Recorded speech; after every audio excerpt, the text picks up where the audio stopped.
quickly.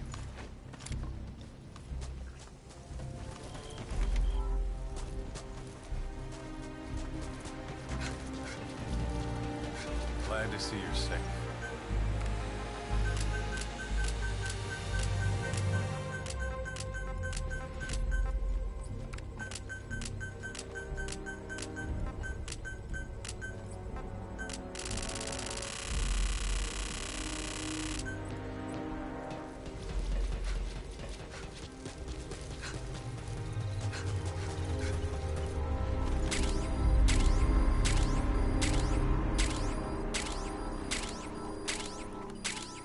Worried without you here.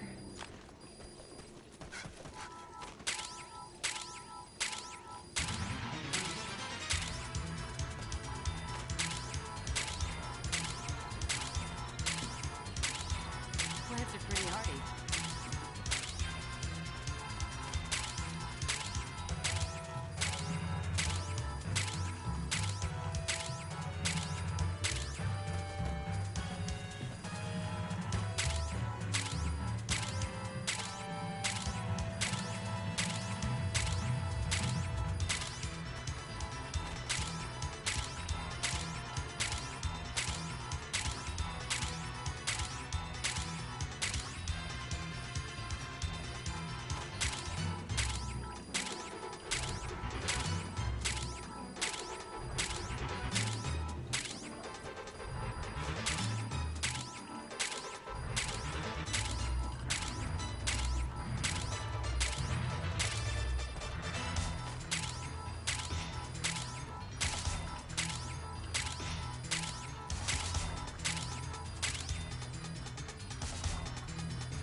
Okay, preparations are complete. My name is Enrique. I'm a communications officer for the Karen Corps, which has been tasked with investigating the world known as D-Day. It's my duty to keep a log of our unit's activities and report back to headquarters on a regular basis. I'll start by introducing our team. The Karen Corps is made up of 121 members. There are a number of researchers and engineers involved with the wormholes, as well as various other specialists here to investigate this world. And of course, there are a few corporate geeks from our illustrious sponsor. Along with them, we have a medical team in case of emergencies and an active unit to carry out the research and exploration on the front lines. Basically, the active unit is filled with military types, and they're also assigned to protect the numerous civilians on our team. Us communications officers are also members of this special unit. Finally, I guess you could consider the final member of the group to be our highly advanced support AI. I was also a radio operator back in Vietnam, but the survival skills I showed there helped earn me a spot on this mission. I was told I'd be serving my country and would be rewarded beyond my wildest dreams. Who could turn down an offer like that, huh? Anyway, enough talk about money. Back to our squad members. No two are alike, which at least makes things interesting around here. And you'd be surprised how many cute little honeys there are on the engineering team. There's this one girl named Chloe. She's a little older than I like them, but out here, I'll take what I can get if you know what I mean. I thought I was gonna be surrounded by a bunch of dudes on this trip, but now it looks like I've got a paid vacation to explore the great unknown with a fine-looking woman. Anyway, moving on. I suppose I should give my impressions about this world. The first thing we came across here were the ruined buildings. There were various vehicles strewn about here and there. Basically, it all looked like the kind of stuff you'd see back home. I heard this was some kind of parallel world to our own, but it pretty much looked and felt like Earth. If I had to state a difference, I suppose it'd have to be the fog. Like the thickest I've ever seen. We found an area untouched by the fog and are building a base camp here in order to conduct our mission on this world. Thankfully, the materials we need for the various facilities are already here and the construction is proceeding smoothly. So I guess it's only a matter of time before we can start exploring this world and reporting our findings back to HQ. That's it for now.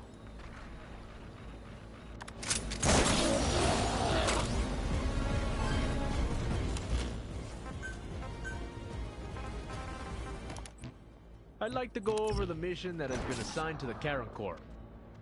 Basically, our squad received a mission at the request of a certain organization. The aim of this organization is to establish viable wormhole technology. So the purpose of this mission is to recover Kuban energy and carry out research on the world of Dite and its inhabitants, which are known as Wanderers. In addition to that, my unit's also been tasked with eliminating any threats posed by said Wanderers. However, there's no doubt there's more to this mission than what most of us have been told. The space race has lost considerable steam lately, leading many to believe that the US and the Soviet Union will engage in joint experiments in the near future. Naturally, the US is hoping to take the leading role in any such developments. If America can perfect the wormhole technology first, it'll be in prime position to take the lead. That has caused some people to get rather worked up, and the usual conspiracy theories abound. Then again, where there's smoke... Plus, I've got my own theory as to what's going on. Hear me out.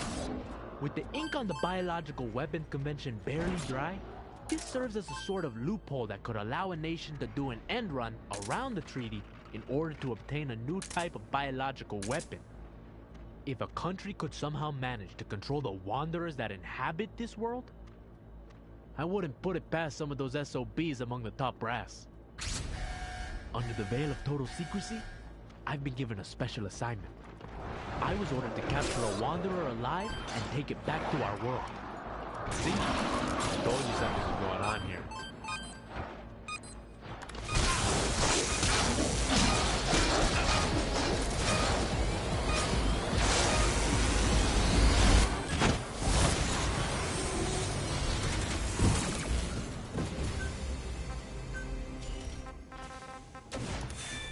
What we originally thought was fog upon arriving on this world is actually made up of minute particles and You're approaching the weight limit of what you can carry.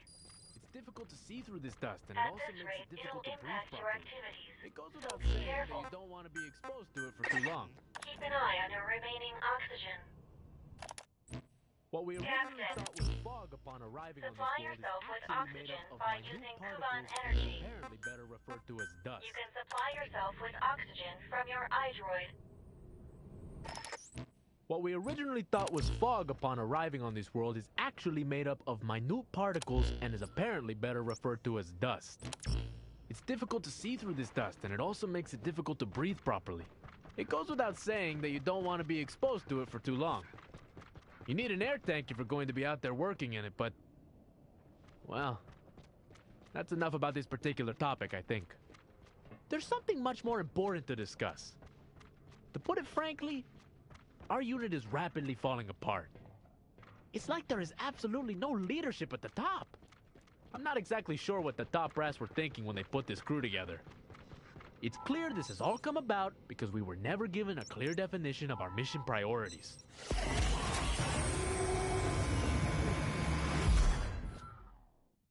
Some people focus on eliminating wanderers, while others think it is more important to protect the survivors and secure materials for our research. To make matters even worse, we're essentially forced to serve two different masters. There's Section HQ, and then there's the group responsible for actually funding the expedition. It seems there is always some kind of struggle going on between the people in charge. Me and some others constantly try to...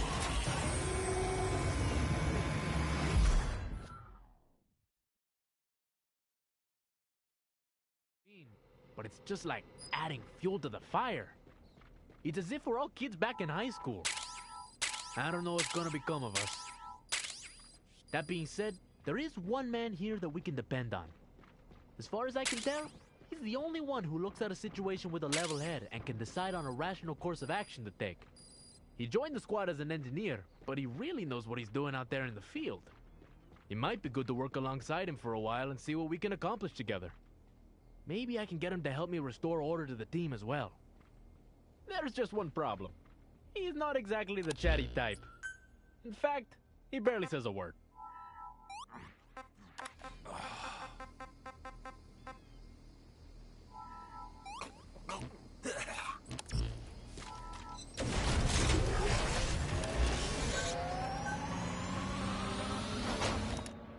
What we originally thought was fog upon a... tragedy struck our team. There was nothing that could be done. A man was badly injured after being attacked by wanderers out in the dust. However, the air tanks of the other members were depleted and they had no choice but to return to base. Even worse, we're unable to contact HQ at this time, so there's even more confusion than usual around here. This won't be the last of the casualties if we continue with our mission. The mission and that secret task that I was assigned. Capture a wanderer and return it to our world. Is that really something we should even consider? Taking one of those things back with us? There's so many of them. Probably more than we can even count. We've got no idea how they reproduce either. If left unchecked, they could just keep on spawning for eternity. Aside from that, there's something else that keeps me up at night. I really don't know how to say it, so here it is. I saw some kind of giant creature. It happened when I was out on patrol. I came across it completely by chance. This thing was so big and terrifying that it made all of these other creatures look harmless in comparison. The wormhole has brought all kinds of things to D-Day. I imagine this thing is no different. Whatever the case, if it ever decides to attack us, there's not much we can do. I quickly returned to base camp and reported the matter to my captain. Then I took a group of men and led them to where I saw the creature. However, it was nowhere to be found. My captain said that my visibility was reduced by the dust, that it must have been a rock or a mountain or something. But I know what I saw. It's out there somewhere. And I know it's only a matter of time before it attacks. At any rate, we need Chloe to get that device up and running ASAP. If what they say is true, it will at least make things somewhat easier for the squad.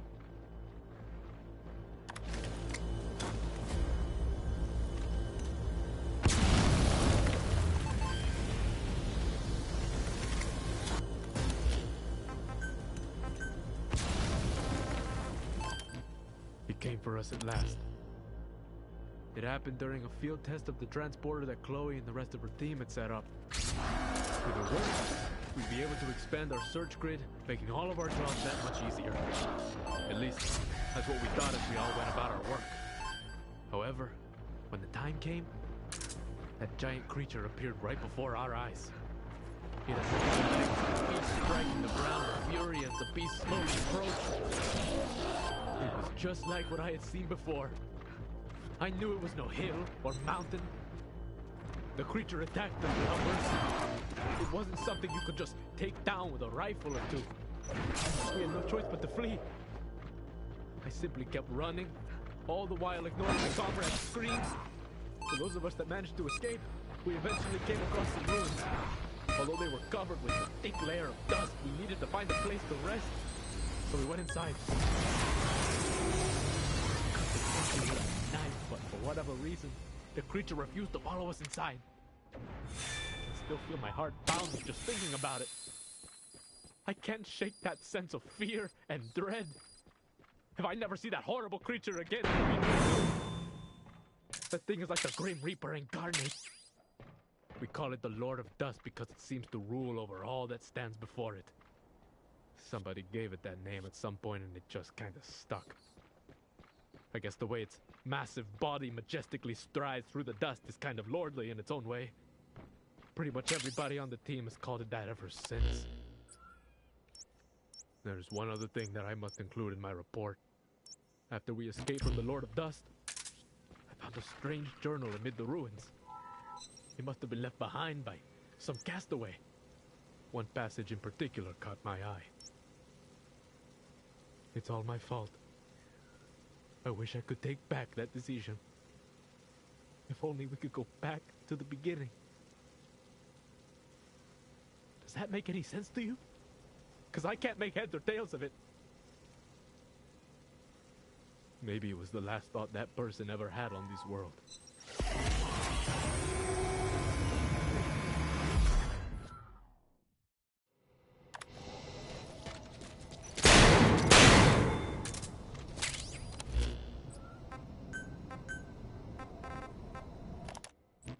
Since we arrived on this world, we have come across numerous castaways.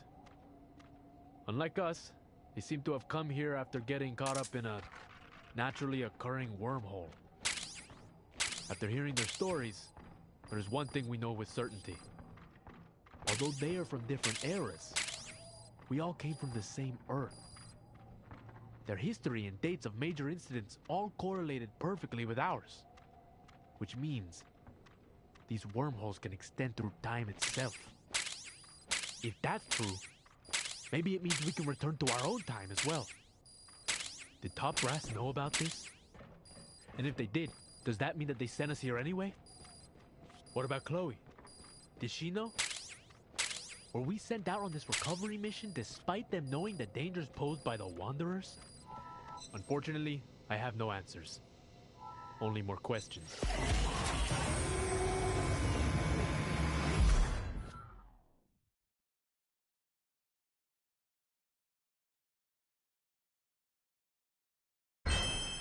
At least we have a bit of good news.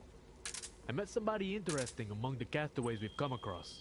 A soldier with considerable knowledge and experience. He served in a mercenary group back home. He came from the year 1975. That's right, the same year that we were sent on our mission. He said the facility that they were using, he referred to it as Mother Base, came under attack, and he was sucked into a wormhole that suddenly appeared. He couldn't stop worrying about his friends and his partner that tried to save him. He really is one of the good guys. He's quite older than I am, but we think a lot alike, making it easy to talk to him. When I'm with him, I just feel my thoughts fall into place more easily, and before I know it, we're in the middle of a deep conversation. I'm not a fan of the missions they assign us, but I feel like his presence will help me get through them.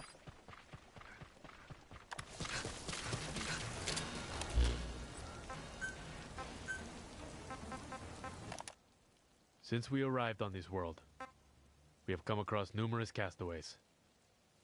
Unlike us, we used a wormhole to move to a new location a great distance from our base camp. According to Chloe, this place is filled with new information just waiting to be discovered. It is far more dangerous than the previous area, making it hard to conduct the necessary research. The visibility here is the pits, and it's not just due to the dust. The place is overrun with vegetation.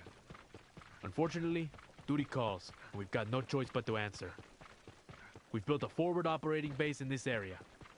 It's nothing special, but at this point, we'll take any source of refuge we can get. Up until now, I haven't had too many serious problems health-wise. But lately, I've not been feeling so well. I don't see much need to visit the doctor, though. I'm sure it's just fatigue from working too hard. However, I'm not sure how much longer I can keep this up. Honestly, I just want to go home. I want to take some time off and visit the mountains, the ocean. You know, take my special lady with me and enjoy a tasty meal together. And then...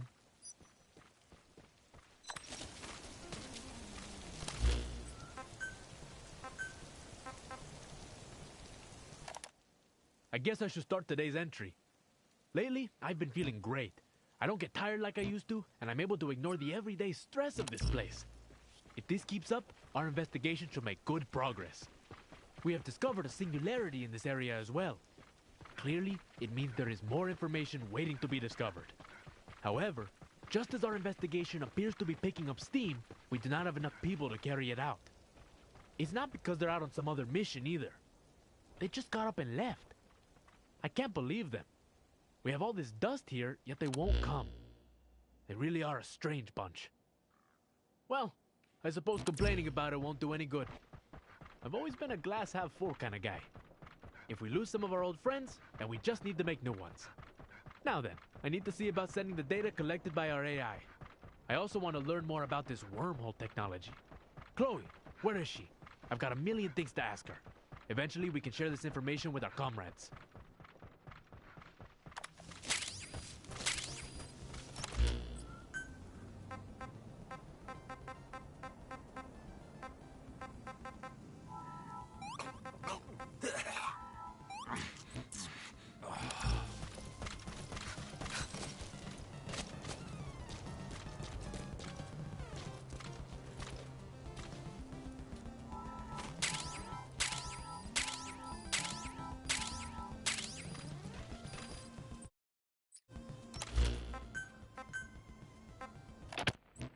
This is my latest update. There are no longer any humans here among us. There is no prosperity to be had. We'll travel back in time, seek out further information. We're spreading out like the darkness itself. The information shared with us has ended. There is nobody left to stand in our way. It is time to go home. Time to go on a journey. Together with Chloe.